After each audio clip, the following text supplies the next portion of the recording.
Welcome to edupediaworld.com. In today's video, we will learn about Sun and its 8th planet, and this we are going to talk in detail. So in the first video, we talked about what is Sun and how the Sun throws its light and its heat energy onto all the planets, including our planet, which is Earth.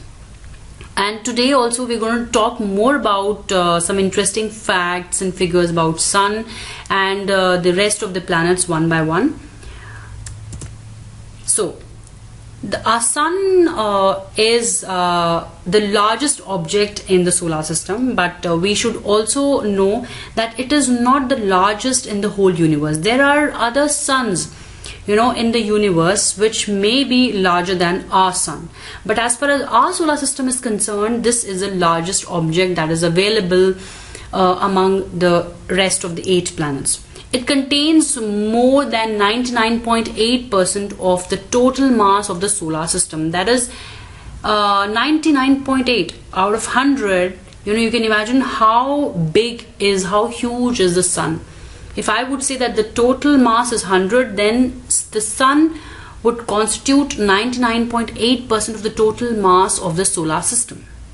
Right? So this is how huge is the Sun.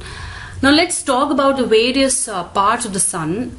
When we see the Sun from the Earth, it looks like a ball of fire. But actually there are various parts that have been described here, like, and before we move on to the parts, the energy that is produced through in the Sun is getting produced by a reaction which we already discussed in the previous video, which is known as a fusion reaction, right? So this fusion reaction is in the Sun's core, which powers the Sun, and this energy is then reflected in terms of the heat and the light energy, and this is the exact energy which we also receive on Earth. The process by which the energy escapes from the Earth and it goes on to the rest of the planet is very, very complicated, and we're not going to discuss that in detail here. All this energy that we detect as light and heat that originate from this fusion reaction, the nuclear fusion reaction that is taking place deep inside the Sun's high temperature part, which is known as the core. So first we start off with this the innermost layer of the Sun, which is called the core. This is where the fusion reaction is taking place, right? The core extends about 1/4 of the way from the center of the Sun, and the temperature is around 15.7 million Kelvin, or in terms of Fahrenheit, if you want to talk, then it is 28 million degrees Fahrenheit. So such is the high temperature of the core of the Sun, precisely because there is this fusion reaction taking place. Continuously the hydrogen atoms are fusing, they are colliding together, and that is why the temperature is very, very high. The temperature of the core is much higher.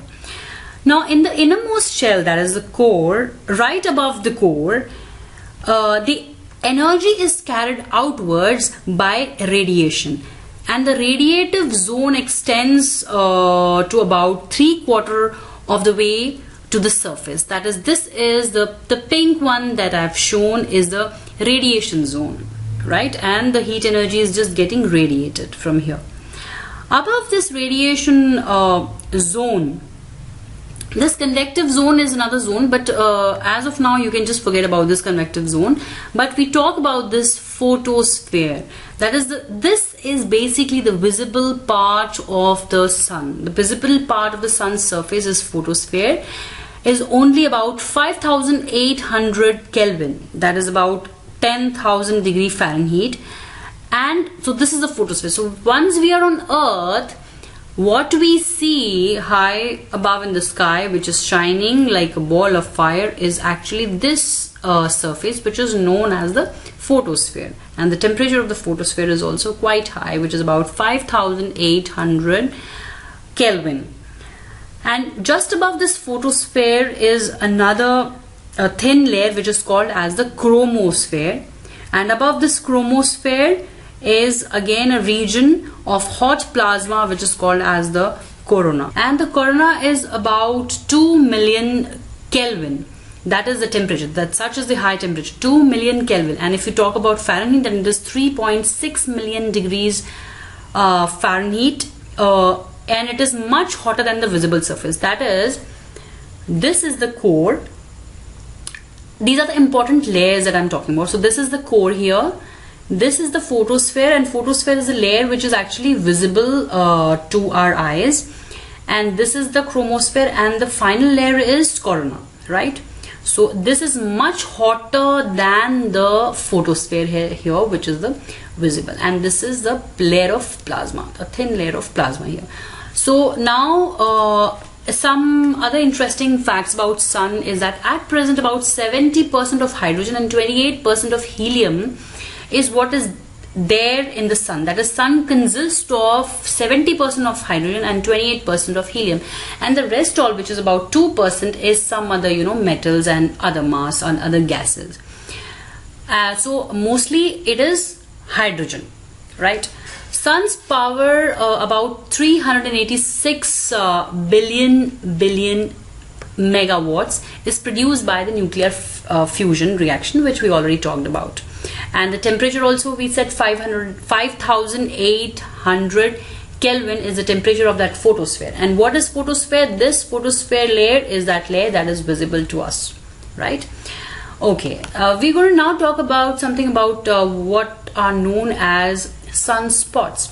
What are sunspots? Sunspots are cool regions. I mean, they are relatively cooler regions than as compared to their surroundings, and they have a temperature of about 3800 Kelvin. They look quite dark, and they can only be detected if you compare them with their surroundings. That is, if you only look at them, we'll not be able to detect the sunspots, but only if we look at their surroundings, then relatively they look darker as compared to their surroundings. So, and these sunspots are very large, as much as 50,000 kilometers in diameter, right? This is how the sunspot would look like. On the left you can see these black dots. So this is how a sunspot would look like. Our closer look is like this. So if you see this dot, if you see all the surroundings here, then you will be able to make out difference in the color also. These are slightly darker, and the other difference is that they will be slightly cooler. That is, the temperature will be slightly on a lower side as compared to the surroundings. So these are called sunspots. So you can find various images on Google also about sunspots, and you can read much on it, but as of now you need not go in depth of what sunspots are, and how can they be detected, right? Now let's move on to various planets. We talked about sun. Now let's also talk about various planets one by one. And firstly, now we know that there are 8 planets. So the first 4 planets are known as the inner planets, right? Inner planets doesn't mean that they are inferior planets, but inner just means that these are the first few, and these are the close planets to the sun. So now, before we talk about various planets, we should know that the distance between the sun and the earth is considered to be 1 astronomical unit. We talked about astronomical distances. Astronomical distances are the distances, these are the unit in which the distances between such huge objects are calculated, they are measured. So 1 astronomical unit, that is the distance between sun and the earth. 1 astronomical unit is 150 lakh kilometers is 1 astronomical unit. So in terms of the astronomical units, we'll talk about the distances between rest of the planets, right? So let's move on to talk about what are the inner planets. So you see the picture over here. This one is our Earth, and it is very clearly visible that it is blue in color because it has a lot of water content on it. So this is Earth, okay, and this is a smaller planet which is Mercury, which is the closer planet here. So Mercury is this, Venus is this, Mars is here, and Earth is here.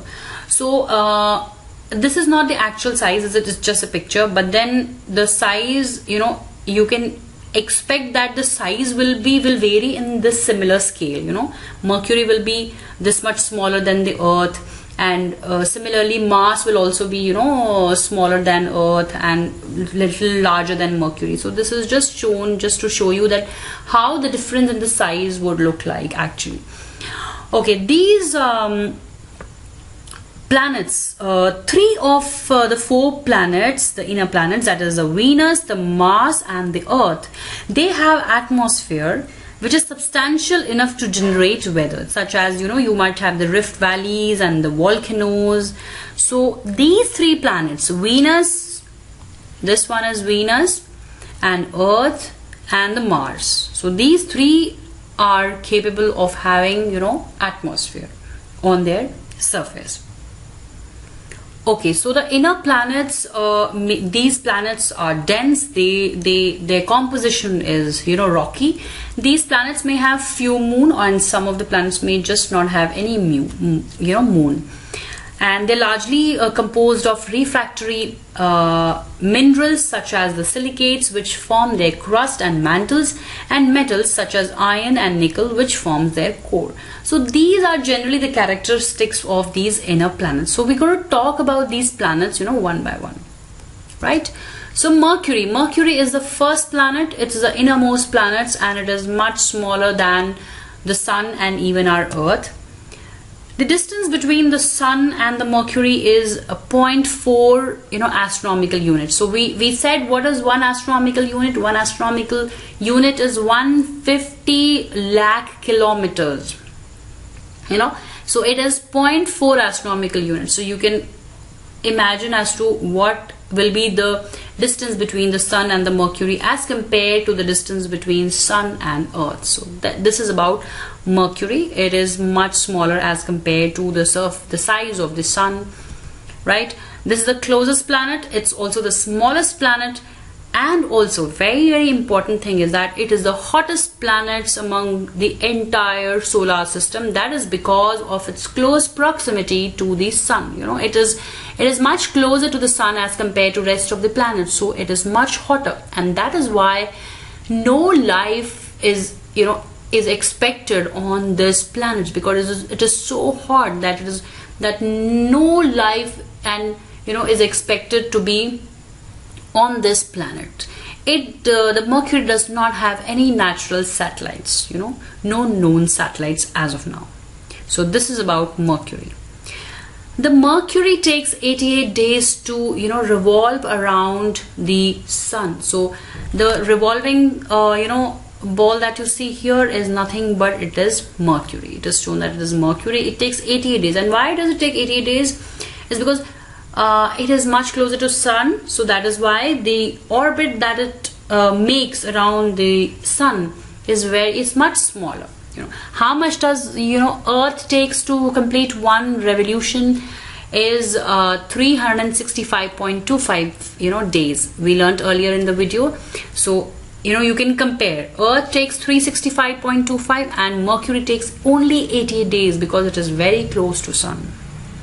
So this is about Mercury. So the next planet in the solar system is Venus. And Venus, the distance between Sun and Venus is 0.7 astronomical unit, right? Now Venus is the second closest, and Venus is known as the morning and the evening star. That is because this is the brightest star that is seen in the sky in the early mornings and in the evenings. You must have seen it many times in the sky. Also, Venus does not have any natural satellites, right? What is the number of days that it takes to rotate around the Sun? The orbit of the Venus is as shown, and the Sun is in the center. The Earth is the next planet that is in the queue. So Venus takes 244.7 days to complete one rotation that is around the Sun, right? So Mercury was 88 days and Venus is 244.7 days. That is because as compared to Mercury, Venus is far from Sun. Okay, this is about Venus. Let's move on to the next planet, that is Earth. As I said, we take the distance between Sun and Earth is 1 astronomical unit, and the Earth, as seen here, and we briefed it earlier. We talked about it in the previous video also, that why the Earth looks like blue. That is because of the high water content. About 70% of the surface on the Earth is all water, and only 30% is the land, and that is why the Earth looks so blue. There's a third planet, blue in color, and it has one natural satellite, which is Moon. So about the rest of the planets, that is the Mars, Jupiter, Saturn, Uranus and Neptune, we'll cover these planets in the next video. I hope you must have understood about Sun and the first 3 planets that we talked in this video. So thank you for watching Edupedia World videos.